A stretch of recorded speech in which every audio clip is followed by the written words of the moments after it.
आप असंवेदनशीलता की हालत देखिए कि मुख्यमंत्री ने एक बयान नहीं जारी किया है इस पर। प्रशांत किशोर ने सीएम नीतीश कुमार पर किया बड़ा हमला। बोले, नीतीश कुमार मानसिक तौर पर स्वस्थ नहीं है और बिहार चलाने लायक नहीं है। अगर वो स्वस्थ है तो मुझ पर मानहानि का केस करें और कोर्ट में साबित करें कि वो मानसिक रूप से स्वस्थ है।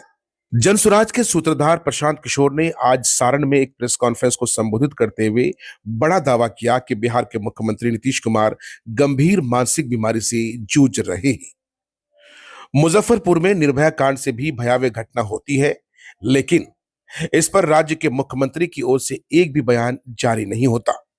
इससे पता चलता है कि नीतीश कुमार मानसिक रूप से स्वस्थ नहीं है। उनकी शारीरिक और मानसिक स्थिति ऐसी नहीं है कि वो बिहार का नेतृत्व कर सके। हम पिछले कुछ महीनों से लगातार कह रहे हैं, बार बार कह रहे हैं कि नीतीश कुमार मानसिक रूप से स्वस्थ नहीं है और सरकार को नीतीश कुमार के मानसिक स्वास्थ्य के बारे में जानकारी साझा करनी चाहिए। उन्होंने कहा कि हम नीतीश कुमार को चुनौती देते हैं कि वो साबित करें कि वो मानसिक रूप से स्वस्थ हैं और मेरे खिलाफ मानहानि का केस दायर करें।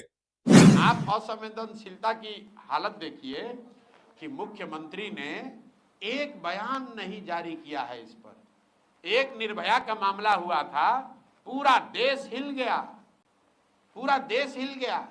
उससे भयावह घटना बिहार में हुई है और कोई उस पर संज्ञान लेने वाला नहीं है। पीएमसीएच के सुपरिटेंडेंट को हटा दिए, बस बात हो गई।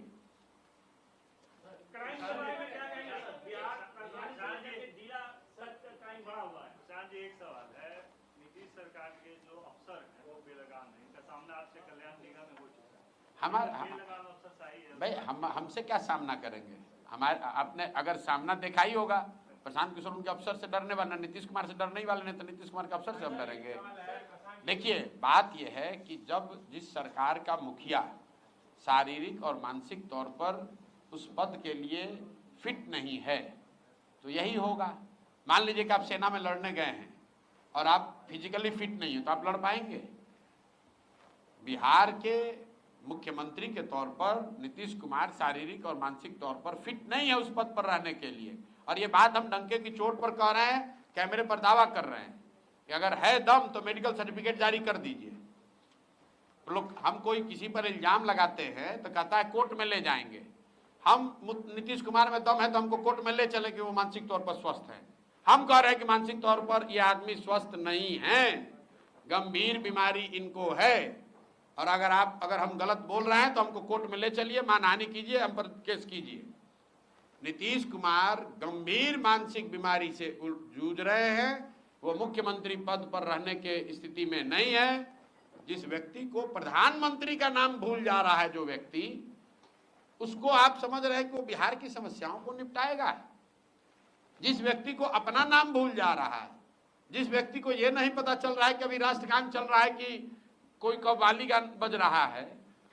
आप बताइए, किसी सामान्य परिवार का लड़का, अगर आपका बच्चा टीचर होता है, उसकी फिजिकल फिटनेस जांच होती है, उसका मेडिकल होता है, बिना मेडिकल के, बिना फिजिकल के टेस्ट के आपको नौकरी मिल सकती है। मुख्यमंत्री का फिजिकल फिटनेस कोई नहीं देख रहा है। और हम तो आपको कह रहे हैं, उनका एक मंत्री है, उगाही मंत्री, हमको कल कोर्ट में केस किया है हमारे ये कहने पर कि भाई समाज में चर्चा है कि इसने अपने बेटी का टिकट पैसा देकर खरीदा है, ये कहने पर जाके केस किया है। तो भाई मुख्यमंत्री को सीधे कह रहे हैं कि आप मानसिक तौर पर बीमार हैं, स्वस्थ नहीं हैं, और अगर हमारी बात गलत है तो हम पर केस कीजिए, हम पर मानहानि कीजिए, हमको कोर्ट में ले जाइए, जेल में ले जाइए, दिखाइए मेडिकल अपना जांच दिखाइए कि आपको मानसिक रोग है कि नहीं है, मानसिक तौर पर आप अस्वस्थ है कि नहीं है, दिखाइए। अगर नहीं है तो कल आप हम पर केस कीजिए। इसमें डरने की क्या बात है? सत्य बात है, इसमें झूठ बोलने की क्या बात है? भाई हमको कोई डर नहीं है। उनको कह रहे हैं कि मानसिक तौर पर नीतीश कुमार स्वस्थ नहीं है, उनको स्वेच्छा से पद छोड़ देना चाहिए, इलाज कराना चाहिए। और भाजपाइयों को एक मानसिक तौर पर अस्वस्थ व्यक्ति को बिहार के 13 करोड़ लोगों पर थोपना नहीं चाहिए।